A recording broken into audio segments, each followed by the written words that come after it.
आई doctor म्हणतात सगळं संपलं. त्यांच्याकडचं सगळं संपलं असेल, पण त्याच्याकडे आहे ना भरभरून. काय केलंस आईसाठी? सगळं केलं. म्हणजे तिचं नाव, तिचा पैसा तिच्यासाठीच वापरलास. तो काय करू शकतोस? जीव देऊ शकतो. भीक मागू शकतोस. हा मीपणा केला पाहिजे आईच्या आयुष्यासाठी. जोडी बसवू शकतोस. रोज जोडी रिकामी झाली पाहिजे. नव्या दिवसाची सुरुवात रिकामी जोडी. एवढं सगळं करून आई वाचेल. शंका,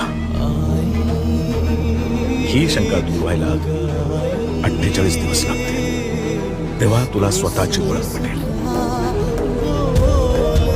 शुभास्ते पंथाना